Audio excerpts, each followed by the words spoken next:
that time again. Oh, to look at my book? No, not just that. We're still having blind time because that happens how many times a week? You should all know by now. Is the number 1, 3? Maybe you can go on one of those betting sites and wager and see how many times a week will Natalie drink. I'm so glad I have these because I'm still working on trying to set up this vampy area for me. I really feel like I need something kind of like in this color to throw amongst or on top of all the black.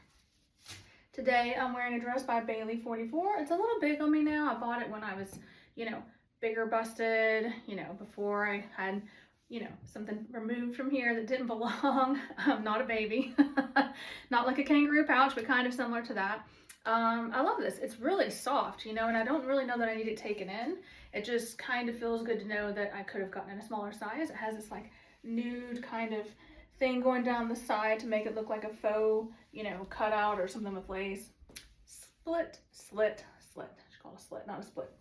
Anyway, so in the prologue, I love it. If you've read it, you'll know it. If you haven't, I'm going to tell you now. So one of my characters that I love, she kind of came about by, she just kept getting created and just started to like her a little bit more as I kept going along. So originally the chapter I wrote for her was further in the book, and then it got moved to be the prologue. So for Claren, her username is Crown of Jewels, which sounds to me kind of very James Bondish, but there's a whole generation of people that probably never watched James Bond movies. And then the other one was Kitchen God, and they come together on Cosmic Market.onion. So, the black undermarket sites, looking for work. He was trying to, he was under the guise of a man when they met. He was trying to contract someone to kill someone else. So if you haven't read it, I'm not going to say anymore because it'll be a spoiler. But yeah, I'm trying to work on this area. And I did put, you're gonna like this, the Helens. So, terrible kind of glare or whatever. And I love this. To me, this is one of these vampy frames that I got, and I'm so happy I still have it because I bought this when I lived in New York City. And I think I have like 2 more. But yes, I hear them sometimes. I do hear the Helens talk to me. So this would be a very good vampy corner spot for them. Perfect vampy frame. It's normally on my desk, and I still feel like I hear them saying like, yeah, we like it here or something. I feel like they're trying to chat at the same time.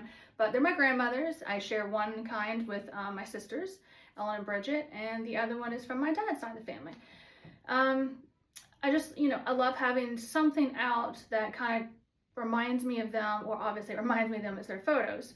Oh, okay, so I'm still looking for things that make my area cool or vampy. I've always had Ken off and on. Yep, he was my daughter's, not mine. But I will tell you, when I did buy him some 8+ years ago for her, I thought it was funny that when I was shopping for Ken dolls, I'm like, no, he's not cute. Oh, he's cute. I'm thinking, wow, I'm actually shopping for a doll, Ken doll that I find attractive. Weird. But look, send me some money. Ken needs some new pants. Yes, I do. And, he works at JCPenney's. That's why he wears a suit. He's a model. Doesn't make a whole lot, but apparently not to be able to afford a new suit.